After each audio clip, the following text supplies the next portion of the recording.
Alright, I don't know if you can see me because I'm not using my selfie camera for once, because one of my viewers has told me that when I do that, all of these images and writing are backwards. So I only do this on my mobile phone. But here's a review of How to Change by Katy Milkman, who I'd never heard of before, but I saw the book on a bookshelf and it's quite a memorable name. I picked it up and I read the back before I got it, and I thought I have to read this because I just recently, before that, finished reading Willpower, which was absolutely brilliant and had given me a couple of strategies to actually implement which worked well for me. And so I was in the mood to read something else like that. And then also there's a review on the back of here by Daniel H. Pink, who wrote Drive and To Sell Is Human, which are both brilliant. I've reviewed those as well.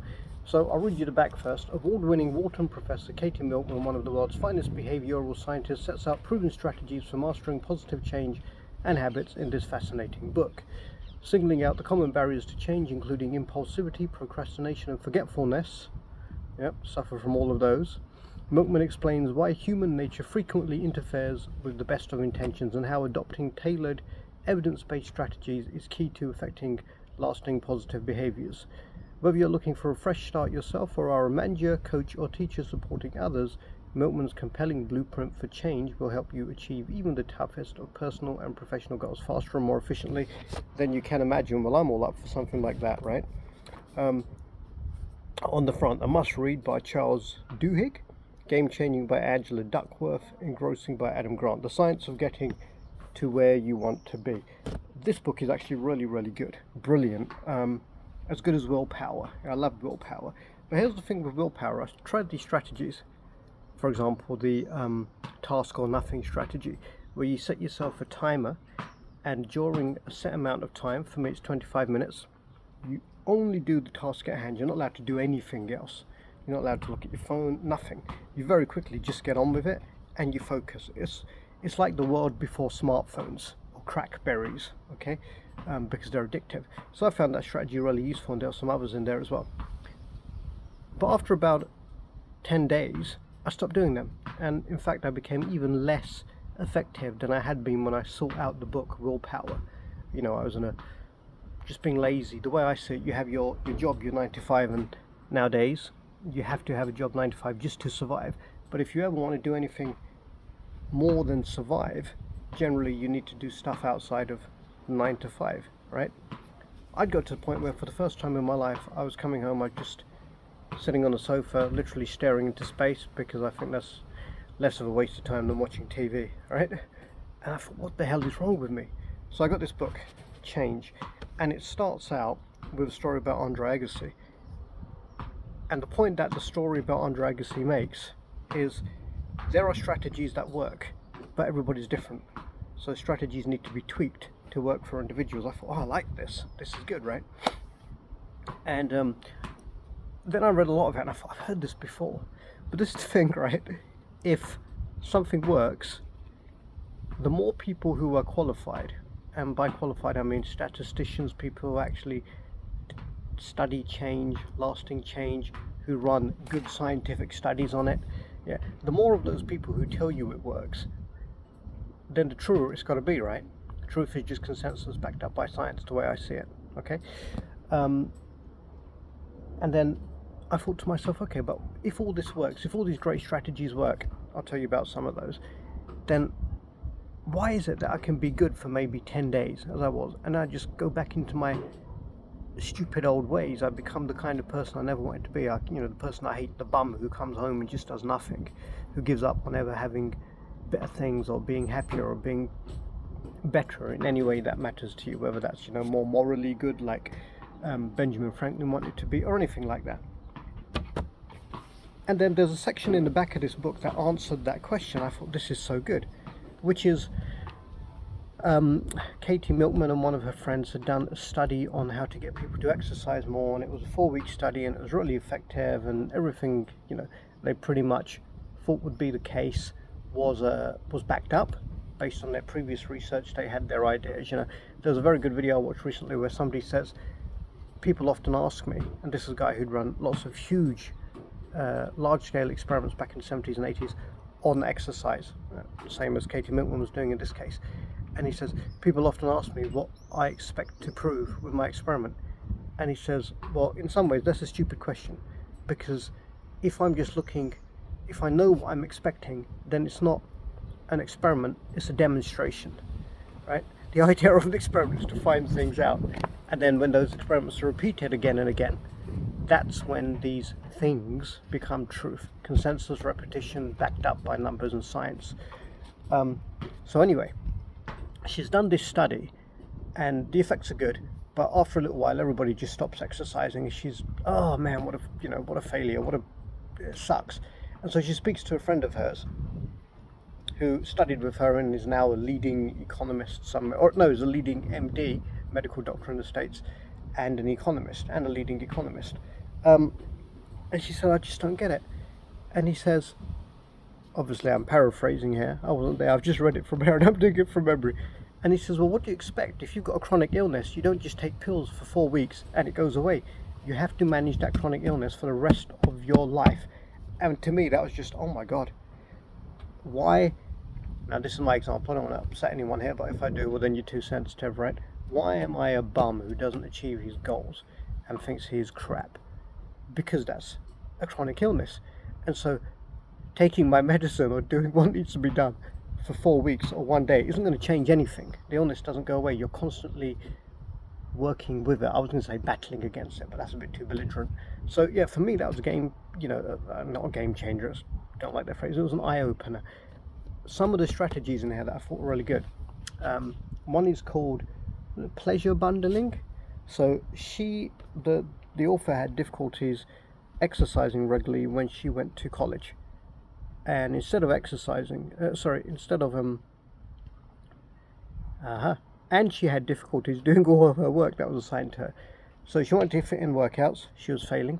She wanted to do all of the work assigned to her, she was failing. So instead, what she did was she'd go home and she'd start reading novels. She loved novels, spent hours and hours reading them, and not get any of her work done. Her grades started to slip. She wasn't going to gym. So then she did what she calls pleasure bundling, which was she's only allowed to listen to novels while she's exercising. And suddenly it became easy because she got to do two things she wanted to do, and by putting them both together it used less time, but they both actually happened. So it was pleasure bundling. Another one, the ones that came up in there, which was new to me, and seems very painful, is hard commitments. So hard commitment is, let's say something like you're trying to give up drinking or you're trying to give up smoking. I mean, most people have given up smoking now because it's disgusting, but they've just replaced it with vaping, which doesn't smell god awful, but they do a hell of a lot more of it. It's probably doing them more damage. It's like smoking all day, because as soon as a vapor runs out of vape, they just refill and it goes back in their mouth. Their lungs must be complete shit by now, right? And so what you do is you say, right, if I smoke today, I have to give away £5 or something. And there was actually a mention of something like this in the Willpower book, where William Hill, the British bet shop, will hold open bets with odds of up to 50 to 1 for anybody who thinks they can lose weight. Because generally they have to say how much weight they want to lose, what time they want to do it by, and usually they always lose, which is why William Hill gives these ridiculous odds. Anyway, so yeah, you've got hard commitments like that. You've got soft commitments, which have been shown to reduce the number of unnecessary antibiotics given out by American doctors. Because in America you don't really have a health system without an agenda, because it's all based on insurance and it's all based on getting paid, and doctors won't treat people who don't have insurance, or take on risky cases. So if you get really ill, you're pretty much fucked in the US. I mean, look, Eddie Van Halen died of cancer, for God's sake. He had all the money going, right? What was I going to say? So what they found was that doctors were unnecessarily prescribing brand name drugs, which were so much more expensive for insurance companies, for their patients, for everyone, and unnecessarily prescribing antibiotics as well, which just builds up antibiotic resistance, and most of the time the antibiotics aren't needed. So what they do is they make them sign a pledge and put it on their wall behind them, which says, they won't give out medicines unnecessarily that might cause harm. And it actually had a big effect, but that's a soft commitment. There wasn't any financial punishment there. There were two of the ones in there that I thought were really good. And in fact, what I'm going to do? I'm going to go through this because the strategies are so good. And if you don't read the book, I recommend you do read the book. If you don't read the book and you just listen to this, as I know some people have been doing in their cars, before moaning at me for using the selfie camera, Nadeem. So here we go. Here's the foreword, and then I think there's chapter takeaways, so I'll just scan those so you get something from this. Alright, so what's this? Blah blah blah. Introduction, getting started. It's pretty windy out here, so this is a bit difficult to do right now. An ideal time to... yes! So fresh starts. Let's talk about New Year's resolutions.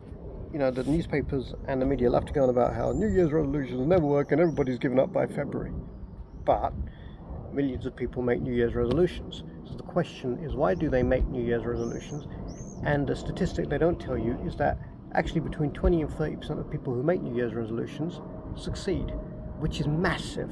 Imagine if you took 10 million people every year and they made some important resolutions and 20 to 30% of them succeeded. There's probably more than 10 million people who make New Year's resolutions. So if you do it like that, it's really, really useful. But why New Year's resolutions? Because a new year is a new start. And it's actually being shown that when you feel like psychologically you've got a new start, a new chapter, you can let go of all the old baggage, maybe. That wasn't in the book, that's just me that's conjecture here. But what the book says is that you're far more likely to succeed if you see it as a new start. And you don't have to wait for certain dates. You can maybe engineer something in your mind like, oh my god, this is a new start, you know. So people who make resolutions after divorces are far more likely to keep them. People who make them on their birthdays are far more likely to keep them. They put the old year behind them. The old me, the 45-year-old me is gone. The 46-year-old me does this, boom, or New Year's resolutions. So new starts can be psychologically engineered.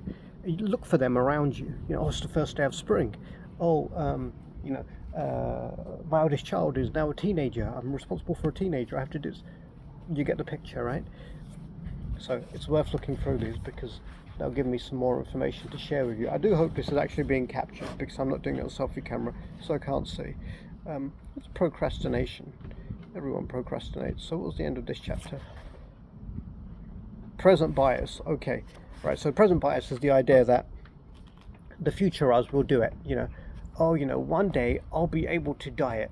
One day I'll be able to, you know, I'll be really good and I'll start saving. Or never going to happen. You are the person you are. So the present bias or future bias, I think that is, you're just fooling yourself. That's why it's a bias.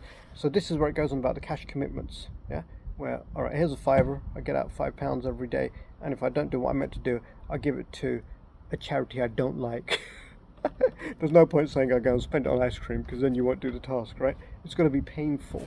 So you impose costs on yourself to prevent procrastination. One thing I really like from the Willpower book actually about procrastination that isn't the task or nothing one, which I already mentioned, is basically there's a guy called David. No, it's not David. Anyway, there's some guy in there who charges $20,000 a day to sit with people and make them effective. Yeah, so obviously they think he knows what he's doing, or he does know what he's doing. And one of his things is the smallest next task. So if I've got a big job to do, I have to identify the smallest next task. It has to be specific. It might be find a phone number of somebody. That's it. And once you get that done, then you move on to it. You only concentrate. And one of the smartest, most successful people I've ever met said this to me, and I'm always reminded of it when I read things in these books. Just concentrate on what's here. Concentrate on what's right in front of you and what you can do now.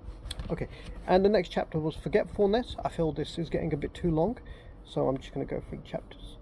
I'm going to flick through the book. Sometimes we flake out and fail to follow through on our intentions. That can be due to forgetfulness. One way to remember things, it's all coming back to me now, remembering, is when, if. Or, no, when and then is how I remembered it, not when, if.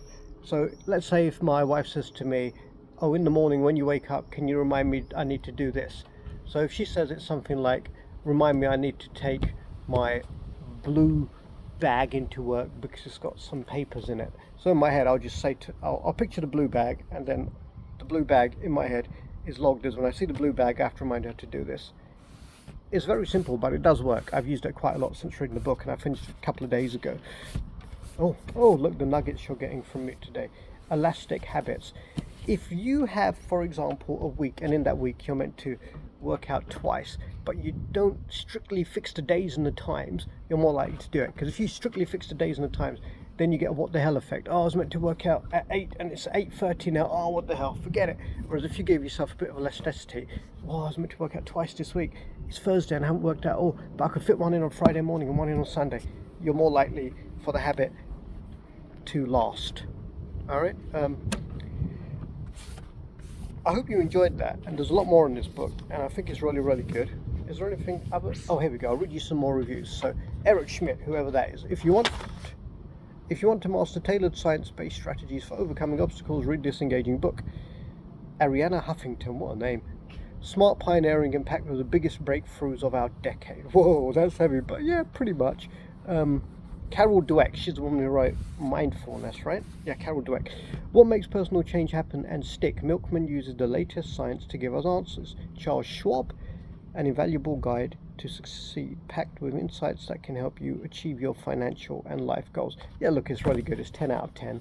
I recommend it. I think it needs to be read again and again, because remember, you don't tackle a lifelong illness with 1 week or 1 month of pills. Hope you enjoyed that. The camera is going to flip now because I have to do that to press stop.